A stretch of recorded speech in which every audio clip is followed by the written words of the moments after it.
Ladies and gentlemen, my first guest tonight is, of course, an Oscar-nominated actor. Very cool guy. He's appeared in numerous films, including Pulp Fiction, Taxi Driver, and Mean Streets, just to name a tiny amount of his career films. Currently, you can see him in the #1 movie in the nation, U-571. Please welcome Harvey Keitel.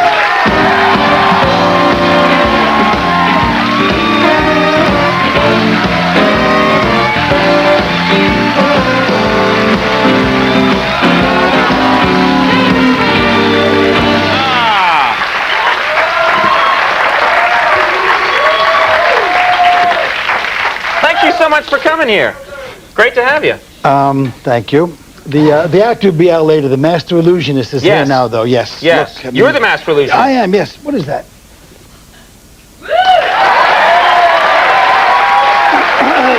Wow. You can take Copperfield to town with that trick. I got it out of his lion's. Well, forget that. You stole that coin. You know, first of all, congratulations, #1 movie. This is exciting. Thank you. It's a movie about heroes, but before we get into that, you yourself performed a heroic deed, did you not? Oh. Now, don't be shy. You want to hear about this, don't you? Come on. This is good. What did you do? This is exciting. Shucks. Well, a long time ago, actually. You told me to ask you about this. No, I'm just kidding. You gave me 50 bucks. At the New York Film Awards, New York Film Critics Awards, at Sardi's, I was sitting down having my dinner. It was a year that Robert De Niro was nominated for Mean Streets for Best Supporting Actor, and I'm eating, and all of a sudden there's a huge commotion. And I'm eating, I'm turning around and go, a group of people gathered around. They were all screaming and making noise and hollering. I got up, and I walked over to see what the commotion was about. A lot of people. I made my way into the middle of the crowd. They were all like very excited. I get in the middle of the crowd, and some men are holding a woman upside down by the heels, by her ankles, shaking her. She's choking or something? She's choking, and her head was bobbing off the floor like those objects you see in the back of a car. Who's rescuing her? The Three Stooges? We'll take care of it. Slam, slam. Everybody was in a panic. I didn't know what to do myself. I don't know, but all of a sudden I found myself down on the floor. I don't know what brought me to do this. I shoved my fingers down her throat. She threw up on my hand. I threw up this chunk of meat and vomit and this and that. That's okay. Just say the chunk of meat. What did the vomit look like? I go to the bathroom. I wash my hands. You saved her life. That's great. Her husband walks in after me. He says, "I can't tell you how thankful I am. You saved my wife's life." I said, "You're welcome." Next day in the newspapers, in bold print, Robert De Niro saved his woman's life.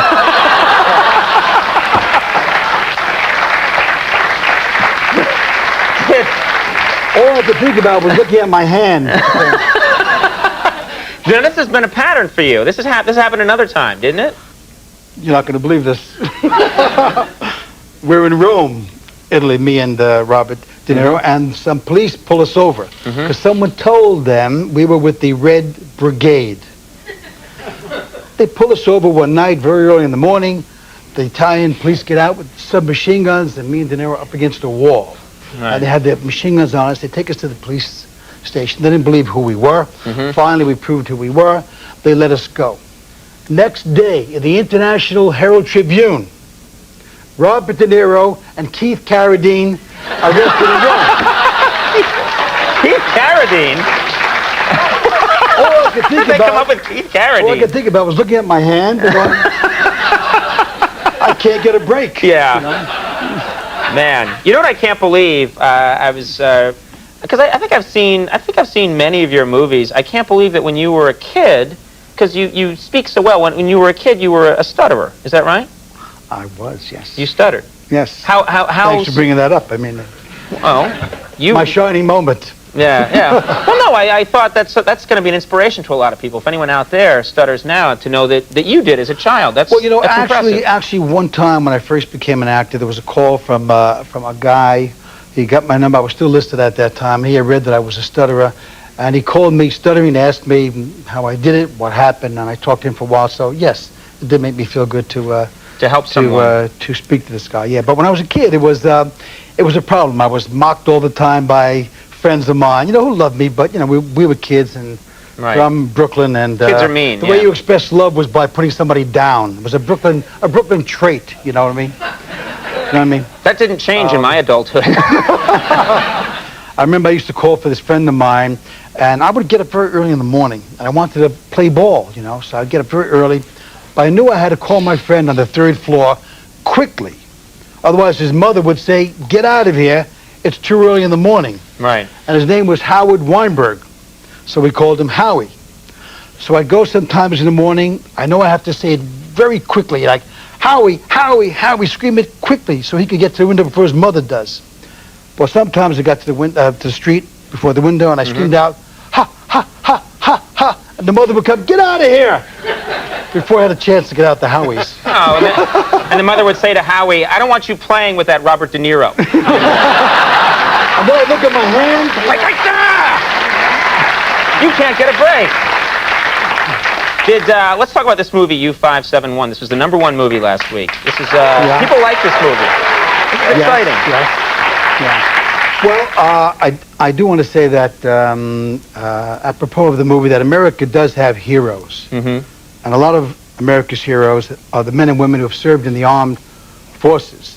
And this story is about these men who volunteered for the submarines in World War II. And submariners had an unusually high casualty rate.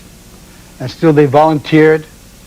It wasn't send the next guy in. It was a time when people stood up to volunteer to protect our democracy, and people in Europe who were being, as you know, oppressed and slaughtered. And this is an homage to these men. And we have a clip here from the movie. I was watching this clip earlier. It's pretty intense, but it does need a setup. You need to know what's going on here. Well, these submariners find themselves stranded on board a German submarine. And they have to take it over. And they have to try and figure out how to make it work. Is that right? Yes. All right, let's take a look at this clip from U-571. It's pretty intense. You find anything? Everything's in German! Back to the torpedo! Back M1 MC. Take it on the helm, don't take the plane! Hey, sir! What about these? I don't know. There's no label. Okay, those are the aft ballast tank vents. These are the midship vents, and these are the manufacturing valves. Frank, I need speed. Get the screws turning. The lights are on, so there's got to be some power left in those batteries. You breathe this! Grab it, find out how many things we've got in the tubes, and figure out how to launch them. Go! I can't breathe this! Go, help tank her. Go, Hurt! Find the Christmas tree! Gotta make sure not everybody holds in the boom! Clark, Wind, what the hell is Clark? Climate's clear. All compartments secure. White for green? White for green. No holes in ship. Got it, Bunky! Opening those ways! Opening midship! Opening midship!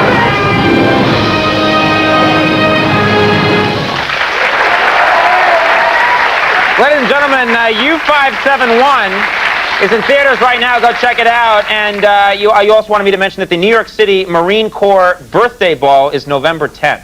At the Plaza Hotel in New York, all Marines are welcome, and those who support our Marine Corps are welcome. All right. Hey, Harvey, thank you so much for being Pleasure. here. Thank you. Harvey, hey, congratulations, Keith. Stay right there. Harvey Keitel, everybody. We'll take a break. David Copperfield coming up. Stick around.